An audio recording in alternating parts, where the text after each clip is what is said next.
Hello friends, I am Kirti and welcome to Apex civil services academy.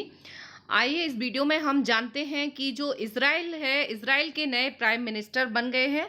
तो Israel के नए prime minister बने हैं नेफ्ताली बेनेट। इनके बारे में पूरा डिटेल जानेंगे। ये कौन है, इनकी विचारधारा क्या है, अचानक से ये कैसे बन गए हैं, ठीक है। और अब जो बेंजामिन नेतन्याहू अभी तक थे, उनसे इनके कैसे रिलेशन रहे हैं, आगे वहाँ का भविष्य क्या होगा, सब कुछ आपको एक ही वीडियो में मिल जाएगा।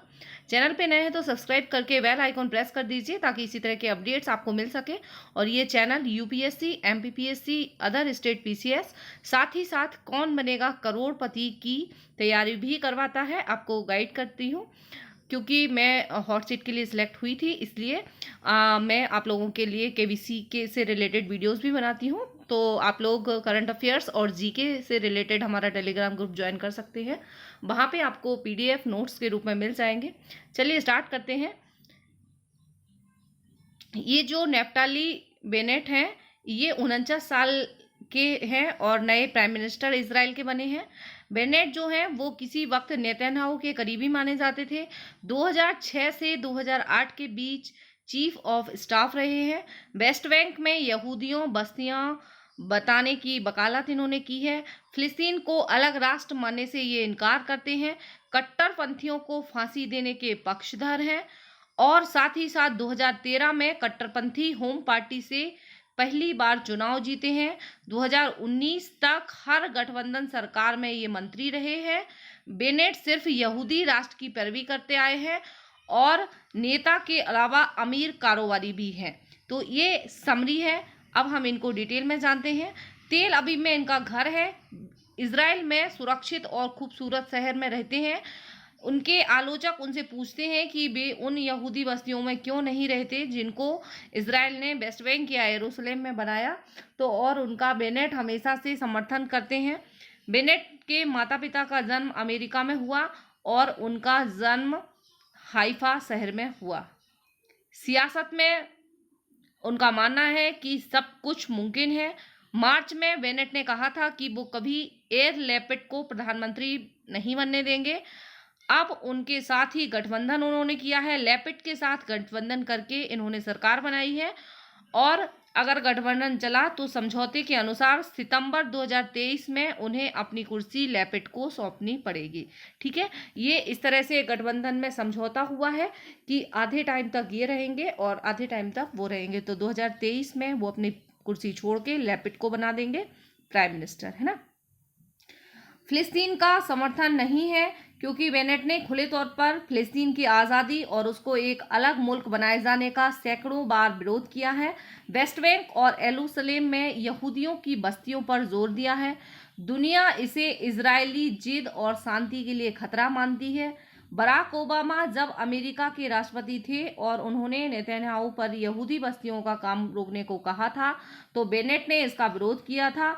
2013 में सांसद बनने से पहले वो वेस्ट बैंक सेटलर्स काउंसिल के चीफ भी रहे हैं।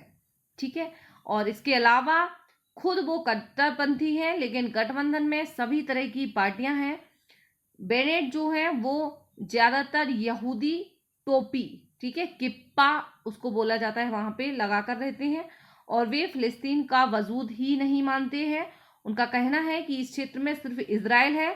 लेकिन रविवार को बहुमत साबित करने के दौरान उनके सुर बदले और उन्होंने गठबंधन में राम पार्टी का नाम चौका रखा। अब अरब मुस्लिमों की पार्टी है और मंसूर अब्बास इसके नेता हैं। इसके अलावा वामपंथी और मध्य विचारधारा के दल भी कोएलिशन में हिस्सा है जो ये गठबंधन बना है। ये बेनेट अब अरब इजरायली मुस्लिमों के विकास और शिक्षा की बेहतरी की बात कर रहे हैं। देखना होगा कैसे ये काम करते हैं। इजरायली जो अखबार है वहाँ का फेमस हेरात, उसके कॉलमनिस्ट जो एंसेल फीकर हैं वो कहते हैं कि बेनेट राष्ट्रवादी हैं लेकिन जिद्दी नहीं है, धार्मिक हैं लेकिन कट्टर नहीं है, सैनिक हैं लेकिन ऐशो आराम की जिंदगी जीते हैं, टेक एंटरप्रेन्योर हैं और अपनी कंपनियों के जरिए लाखों डॉलर कमाते हैं। उनकी सियासी पारी काफ़ी शायद बहुत लंबी ना हो। विशेषज्ञों का मानना है कि इजराइल में चाहे जो भी सरकार आए, भारत से उसके संबंध अच्छे रहेंगे क्योंकि रूस के बाद वह सबसे ज़्यादा सैन्य उपकरण इस देश से खरीदता है। ठीक है, हालांकि नेफ्ताली फिलिस्तीन को लेकर जो सोच रखते हैं उससे मोदी सरकार सहमत नहीं हो सकती है, क्योंकि भारत जो है वो फिलिस्तीन की स्वतंत्रता का समर्थन करता है। और यदि आप लोगों को इजराइल पैलेस्टीन का कंसेप्ट क्लियर नहीं है तो वो इजराइल पैलेस्टीन से रिलेटेड एक वीडियो ऑलरेडी पहले बना हुआ है, आप उससे देख सकते हैं। आपका कंसेप्ट बेस जो है वो अच्छा हो जाएगा।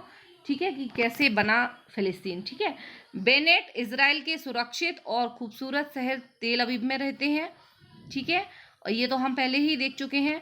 उनकी बड़ी बड़ी कंपनियां हैं, कई बड़ी कंपनियों के वो मालिक हैं। 99 में उन्होंने anti fraud software company Kyoto बनाई। ठीक है, क्योटा एक कंपनी है जिसके वो हेड है। 2005 में इसे $145 मिलियन में अमेरिका की RSA सिक्योरिटी फर्म को बेच दिया गया था। बेनेट के अनुसार 2006 में जब इजराइल और लेबनान के आतंकी संगठन हिजबुल्लाह में जंग हुई तो उन्होंने सियासत में आने का फैसला किया और इस जंग का कोई नतीजा नहीं निकला था, लेकिन इजरायली सेना और सरकार को देश में आलोचना का सामना करना पड़ा था। ठीक है, तो ये जो है काफ़ी ज़्यादा चर्चित व्यक्ति रहे हैं वहाँ के। नेतन्याहू से मुकाबला है उनका। 49 साल के बेनेट 4 बच्चों के पिता हैं और किसी दौर में नेतन्याहू के बेहद करीबी सहयोगी रहे हैं, लेकिन बाद में उनकी दूरियां बढ़ गईं। मिडिल ईस्ट को लेकर नेतन्याहू की नीति से वो सहमत नहीं है।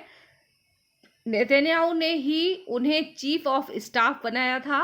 कहा जाता है कि नेतन्याहू की पत्नी सारा की सियासी दखलंदाजी के चलते बेनेट उनसे दूर हो गए थे और मार्च में एक टीवी डिबेट के दौरान बेनेट ने कहा था कि मैं मध्यमार्गी पार्टी के नेता एयर लेपेट को कभी प्रधानमंत्री नहीं बनने दूंगा।